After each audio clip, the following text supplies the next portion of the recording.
Atividade de história sobre a colonização do Brasil. A colonização do Brasil foi iniciada em 1500, quando a expedição de Pedro Álvares Cabral avistou o Monte Cabral. Monte Pascal, mas aqui está escrito tá errado aqui. A expedição chegou ao Brasil no dia 22 de abril de 1500 e foi consequência das grandes navegações que a gente já viu, né? Lembra que Portugal, Espanha e outros países saíram aí para desvendar aí os mares, né? E com isso ele descobriu o Brasil. Conta a história, né? Que foi isso. A gente tem algumas dúvidas sobre isso, mas enfim. As explorações oceânicas realizadas por Portugal ao longo do século XV. A expedição de Cabral tinha dupla missão quando partiu de Lisboa em março: verificar as possibilidades portuguesas na América e comercializar nas Índias. Nas terras brasileiras, os portugueses permaneceram até no dia 2 de maio, quando partiram para a direção às Índias. Os maiores detalhes desse acontecimento foram relatados pelo escrivão da expedição, Pero Vaz de Caminho. Então, ele que escrevia, quando a gente fala de escrivão, é ele que relatava tudo o que estava acontecendo. Por quê? Para ninguém esquecer, ele ia anotando, tá? Até 1535, mais ou menos, a presença portuguesa consistia em explorar o pau-brasil. Então, aqui eles vieram para cá e encontraram o pau-brasil, que é uma árvore que tem uma madeira muito boa. Então, eles chegaram em 1500, então até 1535, que eles faziam? Eles procuravam essa árvore e cortavam essa árvore. O que é essa árvore? É uma árvore nativa que tinha valor para os portugueses por causa de um corante extraído em sua madeira. Então, além dela ter uma madeira muito boa, ela tinha uma coloração muito boa. Então, ele retirava esse corante, que é essa cor, que dava a cor bonita, e eles vendiam essa coloração aí para fazer outras coisas. A principal mão de obra nesse tipo de exploração foram os índios, sobretudo quando a árvore começou a ficar escassa no Brasil. Então, o que aconteceu? Quem eles utilizavam como mão de obra para retirar essas árvores eram os índios. Quando as árvores aí foram acabando, aqueles podiam ver, eles precisavam mais ainda dos índios para saber onde tinha mais dessa madeira, né? Economia. Economia colonial. Tradicionalmente, os historiadores esquematizavam a economia colonial em três grandes ciclos, ou seja, eles dividiam. Nessa época, quando o Brasil ainda estava começando, né? Assim, os portugueses estavam começando a chegar no Brasil, começando a explorar a terra brasileira, eles dividiram em três partes a economia. Então, a primeira foi o ciclo do pau-brasil, né? Que é onde eles extraíram a madeira. Depois, eles fizeram o ciclo da açúcar, do açúcar, desculpa. Porque eles começaram a plantar cana de açúcar, né? E depois, exploração do ouro, né? Uma grande observação, né, é dizer que a colonização ficou marcada por esses três ciclos. Não significa que não houve nenhuma outra atividade, ou seja, tinha outras coisas que eles retiravam aqui, mas essas eram as três principais: pau-brasil, açúcar e ouro, tá? Esses três ciclos correspondem às principais atividades econômicas da colonização. No entanto, a América Portuguesa tinha uma grande variedade de atividades econômicas. Era praticada pecuária, agricultura voltada para a subsistência e também outros itens para exportação, como o fumo. Então, não era só isso que eles plantavam aqui ou que eles retiravam daqui, mas esses eram os principais. Havia também um pequeno comércio, exceção feita para o comércio de escravizados, considerado próspero. Apesar dessa diversificação, não havia nenhuma espécie de manufatura no Brasil, uma vez que não era permitido. Então, nós tínhamos aqui também comércio, tá? Principalmente comércio de escravos, né? Que vendia pessoas como se fossem mercadorias. Porém, não se produzia nada aqui no Brasil, porque Portugal não deixava, tá? A escravidão. A colonização do Brasil foi um empreendimento em que Portugal explorou os recursos existentes no território brasileiro, além de vidas humanas. A principal mão de obra utilizada pelos portugueses durante a colonização foi a dos escravos indígenas e africanos. Estima-se que a escravidão tenha sido implantada no Brasil na década de 1530.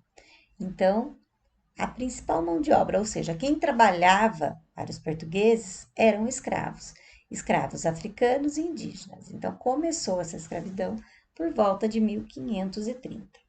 Isso aconteceu, portanto, quando os portugueses decidiram pela ocupação e exploração mais sistemática da América Portuguesa, ou seja, quando eles falaram assim, não, ó, que esse país aí, essas terras são boas, são prósperas, vai me dar muito dinheiro, então eu vou investir aqui. Então eles começaram a trazer, né, os escravos. O primeiro grupo escravizado no Brasil foram os indígenas, principalmente porque estavam disponíveis em grande quantidade para que os portugueses pudessem escravizá-los. Como quando eles chegaram aqui tinha muitos índios, né, os indígenas, eles falaram, ah, estão aqui mesmo, vamos escravizar. Só que os indígenas eram um pouco complicados, né? Isso aconteceu, portanto, quando os portugueses decidiram, né, ficar aqui. A escravidão foi uma instituição violenta que colocava seres humanos em condições cruéis. Milhões de indígenas e africanos morreram por toda a violência que sofriam dos portugueses durante os 3 séculos de colonização. Ou seja, durante 300 anos eles foram escravizados. E eles sofreram muito, muitos morreram, né? Virando a página.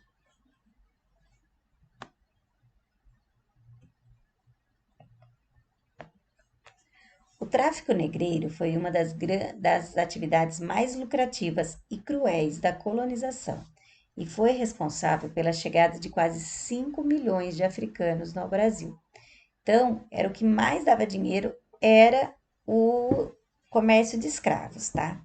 Então, estima-se que cerca de 5 milhões de africanos foram, né, escravizados aí e chegaram no Brasil. O tráfico negreiro trouxe africanos escravizados para o Brasil por 3 séculos, sendo proibido somente em 1850. Começou em 1530 e só foi proibido em 1850. Porém, ainda eles faziam isso clandestinamente. Já no caso indígena, os maiores responsáveis por capturá-los para revendê-los como escravos foram os bandeirantes. Os bandeirantes eram sertanistas que penetravam no interior da América Portuguesa, explorando terras, principalmente à procura de riquezas e de indígenas. Os indígenas eram violentamente capturados e revendidos, sobretudo em São Paulo, por sua grande demanda. Ou seja, havia um grupo de pessoas chamado bandeirantes. Esses bandeirantes eram grupos que saíam para explorar a mata. Eles saíam em grupos e iam explorando. Daí eles iam pegando riquezas, iam pegando principalmente ouro, prata, eles iam abrindo caminhos e capturando esses indígenas e levavam aí para os lugares onde tinha comércio, principalmente São Paulo, né? O estado, no caso ali, era uma vila ainda, tá? Mas era na região de São Paulo. Os bandeirantes também eram contratados para capturar escravizados africanos que fugiam. Então, aqueles que conseguiam fugir, esses bandeirantes aí saíam atrás deles, tá? Eles organizavam expedições que atacavam quilombos, assentamentos formados por escravos fugidos. Então, quando os escravos fugiam, eles se juntavam e formavam quilombos, que eram lugares escondidos onde eles sobreviviam, tá? O caso mais conhecido nessa história foi o Quilombo dos Palmares, tá? Por causa disso, né? Do Zumbi dos Palmares, que hoje nós temos um feriado, né? Dia 20 de novembro, dedicado à consciência negra, tá? Que vem dessa terrível parte da nossa história, né? De escravizar pessoas. Nem posso imaginar o que seria isso, né? Por fim, os bandeirantes também foram responsáveis por localizar ouro em diversas partes do Brasil. Quero saber mais sobre Instituição Humana, Lei e Escravidão no Brasil. Então, procura aí, se alguém quiser saber mais sobre isso, vamos procurar aí sobre escravidão no Brasil, tá? É muito triste essa parte da história, tá? O ciclo da cana-do-açúcar. O ciclo da cana-de-açúcar também foi conhecido como ciclo do açúcar. Foi um período importante na história do Brasil colônia.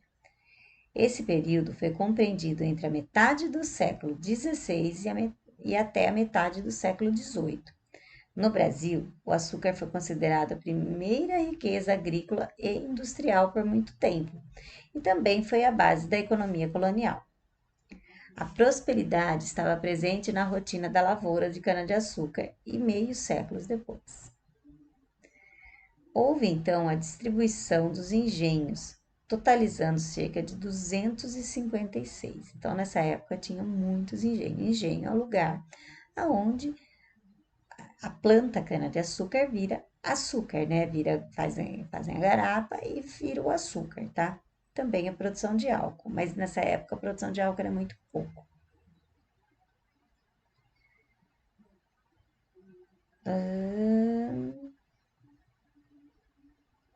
Nessa época, aconteceu o chamado sistema de plantation, ou seja, eram plantações realizadas em grandes fazendas e eram produtoras de apenas um produto, ou seja, eles plantavam só um produto. Hoje a gente sabe que a gente não é bom fazer isso para o solo, tá? Ele vai deixando o solo pobre. Então hoje nós temos várias culturas, mas naquela época não. Era um sistema chamado plantation e assim, só cana-de-açúcar, não tinha mais nada plantado. Essa produção era direcionada para o comércio e o mercado exterior, sendo usado mão de obra escrava formada pelos negros africanos e por povos indígenas, o que denominava tráfico, que por sua vez também dava lucros. Ou seja, esse açúcar não era consumido aqui no Brasil, é consumido principalmente na Europa, né? E daí, como era mão de obra escrava, ficava caro trazer, muitas vezes eles traficavam, contrabandeavam escravos, tá? E também dava muito dinheiro. O açúcar nacional era destinado principalmente para mercados dos países da Europa e as estruturas mais produtivas da mão de obra africana, enquanto as estruturas menores permaneciam usando mão de obra indígena. Então, quando eles precisavam de muita produção para mandar para a Europa, eles utilizavam a mão de obra africana. Quando era menos, a mão de obra indígena, porque os indígenas era mais difícil de escravizar, tá? No período do ciclo da cana-de-açúcar, os senhores de engenho normalmente eram fazendeiros e proprietários dos setores de produção de açúcar. Além do Brasil, naquela época, a produção de algodão e tabaco também estava em altas no Brasil. Ou seja, não era só açúcar, nós também produzíamos algodão e tabaco, tá? Mas o grande carro-chefe era o açúcar, era o que mais dava dinheiro. Leia o texto. A cana-de-açúcar. O rei de Portugal achava que a terra era dele e nem reconhecia que nessa terra tinha dono. Ele nem reconhecia que nessa terra era dos povos indígenas. Foi logo repartindo a nossa terra e nem respeitou o nosso direito. Dividiu a terra em 15 pedaços. Deu cada pedaço para um homem rico de Portugal. Cada um desses pedaços ficou chamado de capitania. Cada dono de capitania era como um governador, que tinha que mandar fazer a derrubada, tinha que mandar fazer a plantação, tinha que cuidar das terras para os outros governos não tomarem de Portugal. Os portugueses vinham para o Brasil pensando em enriquecer. Os portugueses só pensavam em um jeito de ficar mais rico. A terra da Europa não dá a cana. A nossa terra era boa para plantar cana. Então, os donos das capitanias ocupavam as terras dos índios, expulsaram os índios das suas terras e começaram a derrubar as matas dos índios. Os donos das capitanias plantaram cana, muita cana na terra dos índios. Isso é um texto que foi escrito por um indígena, tá? Então, o que o Portugal fez? Ele veio aqui no Brasil, dividiu o Brasil em 15 partes e deu para cada um tomar conta. Como hoje nós temos 26 estados, né? Cada estado tem seu governador, a sua administração, né, os seus direitos, seus deveres. E eles fizeram a mesma coisa, isso lá na época da colonização, mas aqui eles chamavam de capitanias, tá? E era o dono da capitania que tinha que cuidar das suas terras. Então, com isso aí, a gente termina essa atividade. Depois tem essas 5 perguntinhas. A quem pertencia por direitos as terras? Você concorda com isso? Ou seja, de quem eram as terras? Quem que era o direito de ter as terras? Era dos índios ou dos portugueses? Você concorda que era ou não era? Então, quem executou a ação de dividir a terra? Em quantos pedaços ela foi dividida? Então, ou seja, quem resolveu dividir as terras dos índios? Em quantos pedaços ela foi dividida? Os portugueses, a 3. Os portugueses vinham ao Brasil pensando em enriquecer. O que você pensa com isso? É certo os portugueses chegarem aqui e falar não e explorar tudo? O que você acha sobre isso? Por que o rei de Portugal mandou plantar cana-de-açúcar nas terras descobertas? Por que você acha que foi cana-de-açúcar? Então, releia e explique aí com suas palavras. Onde a cana-de-açúcar se desenvolveu melhor? Lá fala para onde eles mandavam a maior parte dos escravos. Então, seria onde ela se desenvolveu melhor. Então, com essas 5 perguntinhas aí, nós terminamos essa atividade de história.